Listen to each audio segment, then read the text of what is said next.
नमस्कार, आप देख रहे हैं हर खबर। मैं हूं आपके साथ हिमानी कटारिया। बुलेटिन की शुरुआत करेंगे कुछ खास खबरों के साथ। चंडीगढ़ में हरियाणा के सीएम मनोहर लाल ने अंत्योदय दर्शन के अनुरूप पंक्ति में खड़े अंतिम व्यक्ति के उत्थान के अपनी कोशिश को जारी रखते हुए मुख्यमंत्री अंत्योदय परिवार उत्थान योजना के तहत 10,000 पात्र लाभार्थियों को ऋण स्वीकृति पत्र वितरित किए, जिससे लाभार्थियों को अपना स्वयं का व्यवसाय शुरू करने का सुनहरा अवसर मिला है। इस अवसर पर उन्होंने कहा कि प्रत्येक नागरिक को घर बैठे ही सेवाओं और अधिकारों का लाभ मिले। वहीं सीएम ने राज्य स्तरीय समारोह के दौरान आयुष्मान भारत योजना, वृद्धावस्था पेंशन, परिवार पहचान पत्र के माध्यम से राशन कार्ड बनाना इत्यादि योजनाएं जनता को समर्पित की।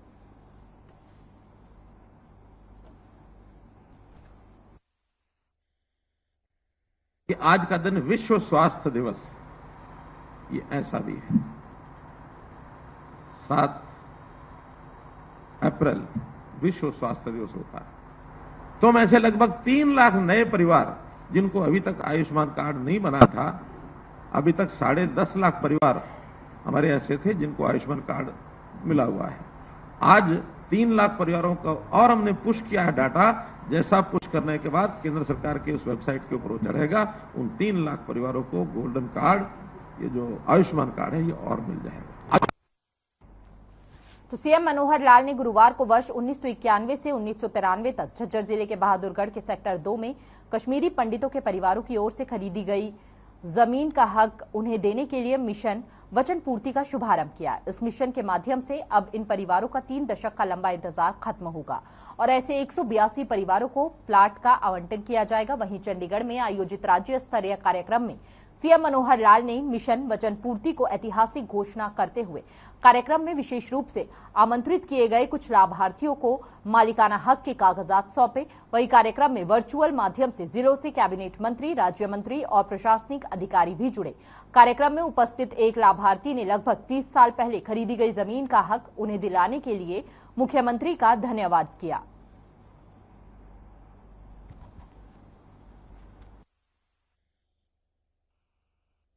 कांग्रेस के समय में 1991 और 1993 के बीच में जब कश्मीरी भाई हमारे यहाँ करके परिवार छोड़कर, वहां से घर परिवार छोड़ करके यहाँ आए विस्थापित होकर, उस समय इन लोगों ने कुछ जमीन खरीदी थी बहादुरगढ़ में आकर, और वो झगड़े की जमीन थी।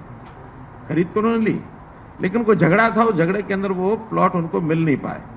और 91-92 से लेकर और 2013-14 तक कोई सोल्यूशन निकला नहीं। 14 के बाद जब वो विषय हमारे पास आया, हमने आकर के अब उसमें से 7 परिवारों को तो पहले दिया जा चुका था। 21 परिवारों ने अपनी जमीन खरीदी और खरीद के बाद में फिर वो झगड़े वाली भले थी लेकिन उन्होंने बेच दी अपनी। 28 और 182 परिवारों को आज वो प्लॉट दे दिए जाएंगे। यानी एक, इसको हमने वचन पूर्ति कहा है।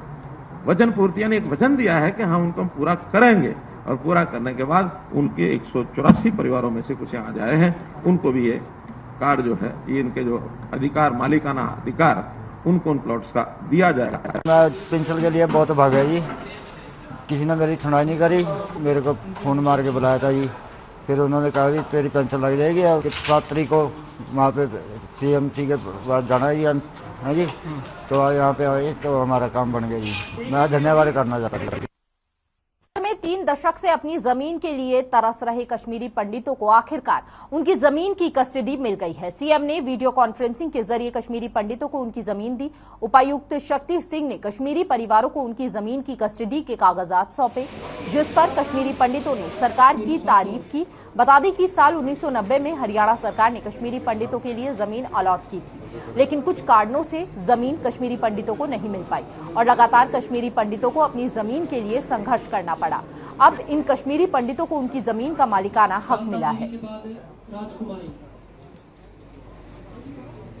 और अब गोपाल कृष्ण ब्रह्मानंद खट्टर साहब का कृतज्ञ हूँ कि उन्होंने ये एक ऐसी चीज जो पिछले 30-32 साल से चल रही थी, इसका समाधान किया और पर्सनल इंटरवेंशन से, मतलब एक हफ्ते में जो हुआ, जो पिछले 30 साल में नहीं हुआ, ये हमने कभी सोचा भी नहीं।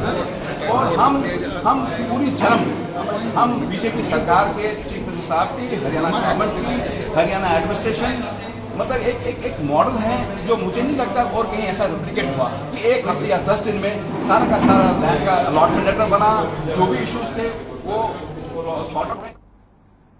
हमने 90 के दशक में ज़मीन ली थी यहाँ, लेकिन उसके बाद वो ज़मीन गवर्नमेंट ने एक्वायर की और तब से हम लड़ते रहे कि कब हमें ये ज़मीन वापस हम पर अलॉट हो जाएगी। बहुत जद्दोजहद करने के बाद अब यहाँ हरियाणा के चीफ मिनिस्टर श्री मनोहर लाल ने हमको दया की और हमें ये ज़मीन मिल गई। इसमें जो बहादुरगढ़ के ईओ साहिबा हैं और जो एडमिनिस्ट्रेटर साहब हैं और तहसीलदार साहब हैं, उन्होंने दिन रात काम करके हमारा ये मसला हल किया। अब आगे भी थोड़ी बहुत प्रॉब्लम्स हैं जिनके लिए हमने उनको ऑलरेडी बोला। तो भिवानी में कृषि मंत्री जेपी दलाल का बयान सामने आया है, जहां मंत्री जेपी ने पंजाब सरकार की चंडीगढ़ पर दावा जताने को लेकर बड़े आरोप लगाए हैं। मंत्री जेपी ने कहा कि पंजाब में आप पार्टी झूठे वादे कर सत्ता में आई है, अब वो वादे पूरे नहीं हो रहे हैं तो लोगों को चंडीगढ़ के नाम पर गुमराह किया जा रहा है। यही नहीं, जेपी दलाल ने कहा कि SYL दक्षिण हरियाणा की जीवन रेखा है। केजरीवाल हरियाणा के हैं और यहां का नमक खाया है। ऐसे में हर गांव के लोगों में केजरीवाल को लेकर गुस्सा है कि वो हरियाणा को SYL का पानी नहीं दिला रहे। साथ ही जेपी ने यह भी कहा कि गांव के लोग समय आने पर केजरीवाल को सबक सिखाएंगे। अब ऐसे में देखना होगा कि आने वाले समय में हरियाणा की प्यासी धरती को SYL का पानी मिलता है या लोगों को पहले की तरह सिर्फ सियासी बयानबाजी में उलझा कर रखा जाएगा।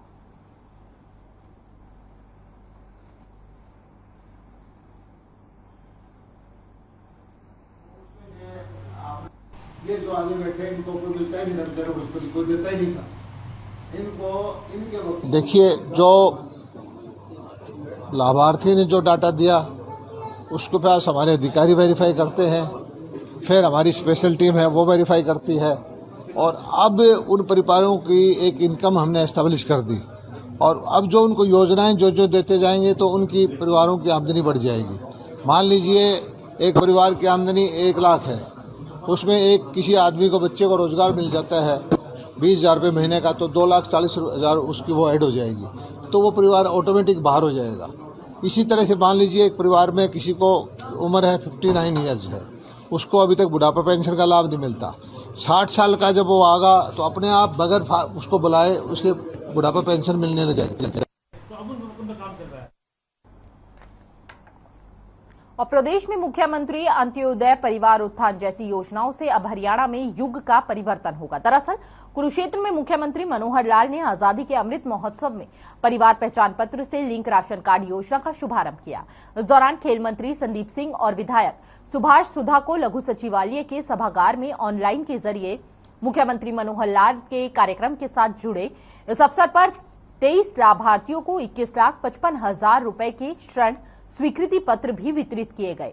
इसी कड़ी में विधायक सुभाष सुधा ने PDS सिस्टम की शुरुआत करने पर सीएम का आभार व्यक्त किया।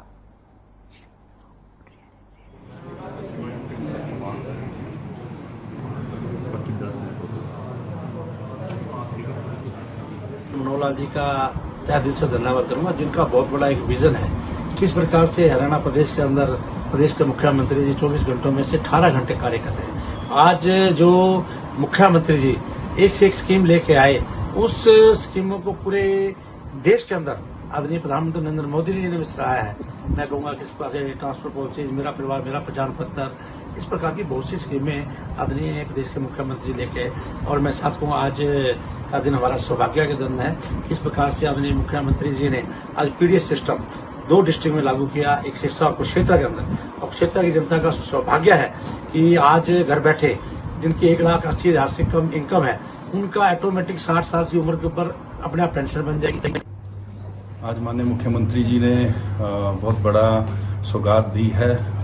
जो काफ़ी सालों से माननीय मुख्यमंत्री जी का विजन था कि आखिरी पंक्ति में आखिरी अंत्योदय के परिवारों तक लाभ पहुंचे, और एक सभा में माननीय मुख्यमंत्री जी ने यह भी कहा था, इवन विधानसभा के अंदर भी ये कहा था कि मैं शुरुआत आखिरी पंक्ति से शुरू करूंगा। तो उन्होंने आज शुरुआत की है, जिसमें परिवार पहचान पत्र के अंदर 1,80,000 रुपये जिनकी इनकम है, उन परिवारों को, चाहे वो आयुष्मान हो, चाहे वो राशन कार्ड BPL जिसको कहते हैं वो हो, या फिर माननीय मुख्यमंत्री जी की जो अंत्योदय परिवार उत्थान योजना है उसके तहत उन्होंने आज जो लाभकारी हैं उनको डिस्ट्रिक्ट कुरुक्षेत्र और डिस्ट्रिक्ट सिरसा में शुरुआत की है। तो मैं माननीय मुख्यमंत्री जी का और हरियाणा सरकार का आभार करता हूं। तो कांग्रेस के राज्यसभा सांसद दीपेंद्र हुड्डा ने कई मुद्दों को लेकर सरकार को घेरा। 134A के मुद्दे को लेकर हुड्डा ने कहा कि सरकार ने गरीब बच्चों के भविष्य के साथ खिलवाड़ किया है। दीपेंद्र ने कहा कि जनता को अब पूर्व मुख्यमंत्री भूपेंद्र हुड्डा से ही उम्मीद है। राम राम ये अपना बुधवार साहब के घर से 134 लागू करके स्कूल के अंदर 10% गरीब परिवार के बच्चों के लिए प्राइवेट स्कूलों के अंदर मुफ्त की शिक्षा का प्रावधान कराया था, उसको निरस्त कर दिया गया है। तो तरह तरह से कैसे लोगों के जेब से पैसा निकाला जाए, लोगों को कैसे निचोड़ा जाए, ये मैं समझता हूँ सरकारी कार्यशैली ये है। तो यानी कि वो ऐसा वही सरकार करती है, इसको दूसरे को लेना देना ना। तभी मैंने इनको असंवेदनशील क्या कहा और यहाँ तक कि बेशर्म। तो पंचकुला में विशेष Olympic Bharat national health fest कार्यक्रम का आयोजन किया गया, जिसमें बतौर मुख्य अतिथि स्वास्थ्य मंत्री अनिल विज ने शिरकत की। इस अवसर पर स्वास्थ्य मंत्री ने कार्यक्रम को संबोधित किया। इस मौके पर स्वास्थ्य मंत्री को निदेशक डॉक्टर अंजू वाजपेयी ने स्मृति चिन्ह देकर सम्मानित किया। वहीं अनिल विज ने कार्यक्रम को संबोधित करते हुए कहा कि हम सब समाज के देनदार हैं, इसलिए समाज का कर्ज उतारने के लिए जरूरतमंदों की सहायता करनी चाहिए।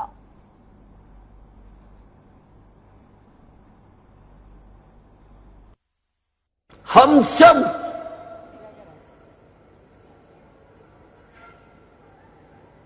इस समाज के देनदार हैं। हम हर पल कुछ न कुछ किसी न किसी तरीके से इस समाज से ले रहे हैं और वो कर्जा हमारे ऊपर चढ़ता जाता है। किसी भी तरीके से, पैसे के तौर पे नहीं, किसी भी तरीके से हम समाज से लेते हैं।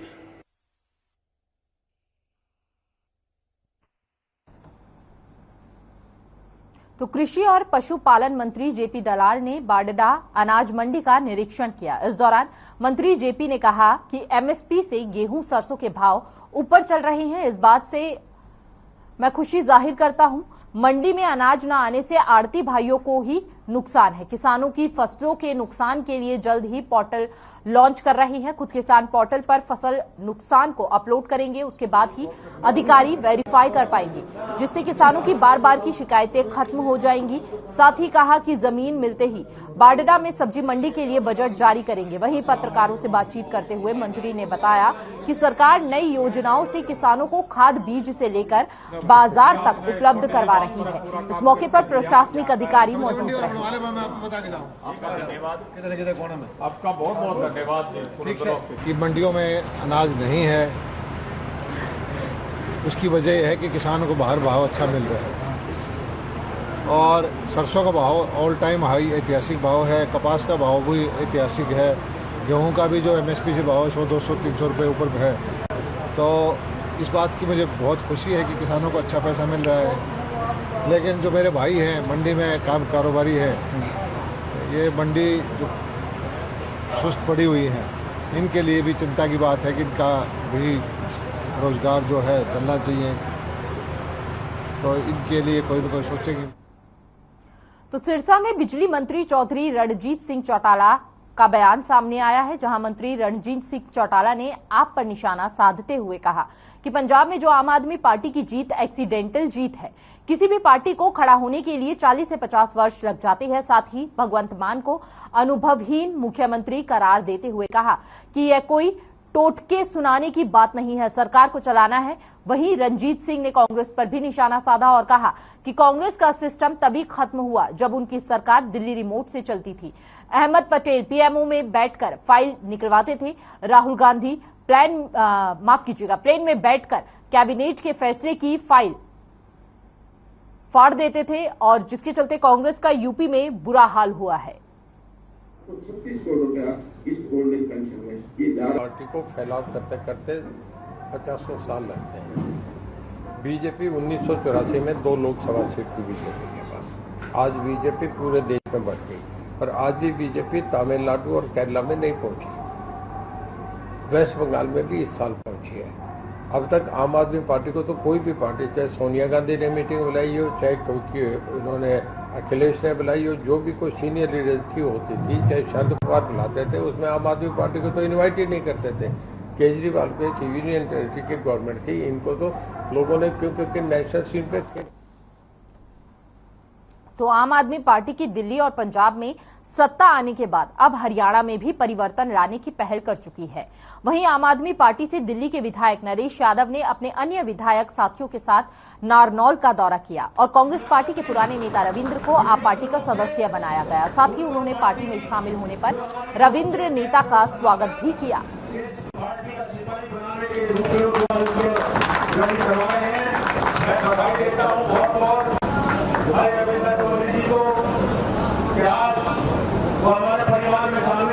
पार्टी अरविंद केजरीवाल जी ने मुझे महेंद्रगढ़ डिस्ट्रिक्ट में सह प्रभारी लगाया है। भाई जगदीश यादव जी को भी सह प्रभारी लगाया। हम दोनों महेंद्रगढ़ डिस्ट्रिक्ट के लिए यहाँ काम करेंगे। आज इस कार्यक्रम में भाई रविंदर सिंह मटरू जी ने आम आदमी पार्टी परिवार में शामिल हुए हैं। सबसे पहले इनका बहुत बहुत स्वागत है। और आम आदमी पार्टी आज हरियाणा में क्रांति हो गई है और लोगों की बहुत जबरदस्त डिमांड है कि वो आम आदमी पार्टी को ज्वाइन करना चाहते हैं। उसका एक ही आप देख सकते हो कि क्यों आज आम आदमी पार्टी को हरियाणा में इतना पसंद किया जा रहा है। आज मैंने आम आदमी पार्टी ज्वाइन की है। मेरा एक ही मकसद है कि पार्टी की नीतियों को हर आदमी तक पहुंचाना, आगे बढ़ाना और साफ सुथरी छवि के लोगों को इस पार्टी में ज्वाइन कराना। ये उद्देश्य लेके मैं आम आदमी पार्टी में शामिल हुआ।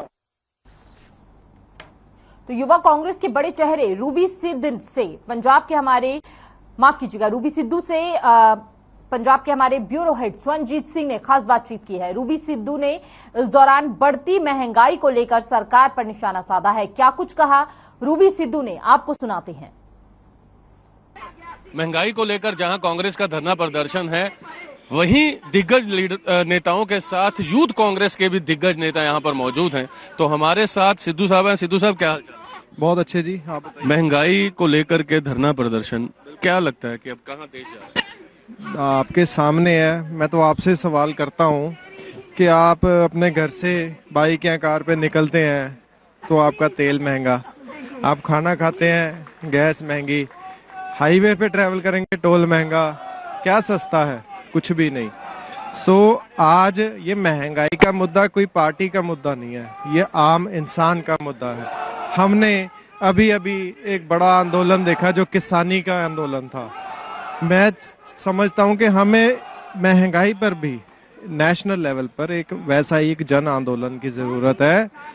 तो उसी जो आंदोलन की जो मशाल है उसमें अपना एक तिलफुल छोटा सा जो योगदान है आज हम पंजाब से कांग्रेस पार्टी डालने जा रही है। पहले हमने मोहाली डिस्ट्रिक्ट में किया था, आज स्टेट लेवल पे कर रहे हैं और आने वाले टाइम में नेशनल लेवल पे भी हम लोगों को जो जागरूक करना बहुत जरूरी है उसके लिए काम करेंगे, सो दैट कि आम लोग उठ के इस जो मोदी सरकार, जो तानाशाह सरकार है, इसके विरोध में सड़क पर उतरे। ये भी बात कही जा रही है कि यूक्रेन और रूस के झगड़े को लेकर क्रूड ऑयल के दाम बढ़ रहे हैं, इसलिए गैस भी हम जो आयात करते हैं इस कारण से रेट बढ़ रहे हैं। क्या एक बात बताइए, उतना रेट तो नहीं बढ़ा जब डॉक्टर मनमोहन सिंह के टाइम पे था, तब भी क्रूड ऑयल आज तक इतिहास में सबसे महंगा था।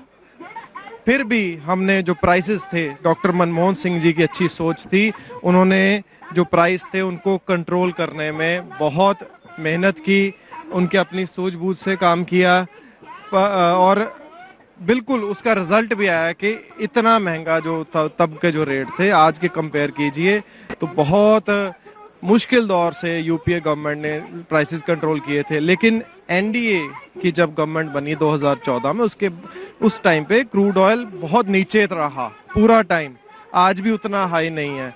पर क्यों जो रेट है उसको कंट्रोल नहीं कर सकते। मैं बताना चाहता हूँ ये इसलिए है, ये कोई मुद्दा नहीं है, ये अपने जो प्राइवेट कंपनी वाले दोस्त हैं उनको फायदा पहुंचाने के लिए किया जा रहा है। और कांग्रेस पार्टी पहले भी आज भी आम लोगों के हितों के लिए, उनके हकों के लिए पहले भी लड़ते ही, आगे भी हम लड़ते रहे। केंद्र सरकार के जो नेता हैं, बार बार क्रूड ऑयल के जो एक्सक्यूज हैं वो यही दिया जा रहा है कि रूस और यूक्रेन की लड़ाई है। बहरहाल ये सच्चाई धरातल पर इसके बिल्कुल विपरीत है।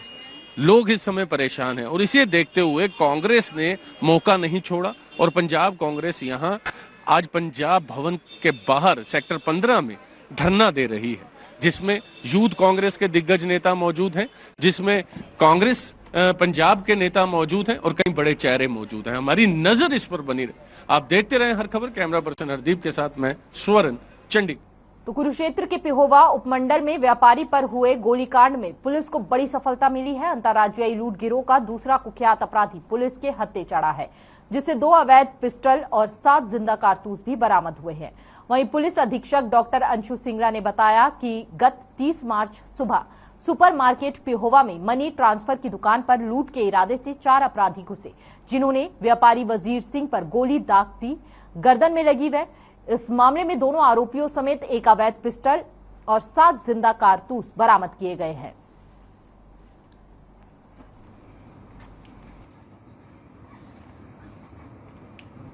पे एक व्यापारी को जो फायर करके दौड़ गए थे, 4 अपराधी लोग थे। उसमें पुलिस ने क्विक एक्शन लेते हुए विद इन 2-3 आवर्स जो एक मारने वाला था गोली, उसको राउंड अप कर लिया था और उसके क्लूज पे चलते हुए हमें महत्वपूर्ण सफलता मिली है। और जो सेकंड बंदा है उसको पकड़ा गया है। उनका जो पहले राउंड अप हुआ था उनका नाम है गुरदीप सिंह और जो दूसरा अपराधी है उनका नाम है गुरजिंदर सिंह। तो भिवानी में राजकीय विद्यालय के मिड डे मील के राशन में घोटाला हो रहा है, जिस पर सीएम फ्लाइंग ने गुप्त सूचना के आधार पर छापेमारी की। बता दें कि सीएम फ्लाइंग को सूचना मिली थी कि स्कूलों में राशन आता है, उसमें माप में कमी है, जिसके बाद सीएम फ्लाइंग ने तुरंत मामले के बारे में एक कमेटी बनाई और छापेमारी कर कार्रवाई की। टीम ने कच्चे माल की मौके पर ही तुलाई करवाई तो देखा कि चावल और गेहूं के 50 किलो वाले बैग में वजन कम है।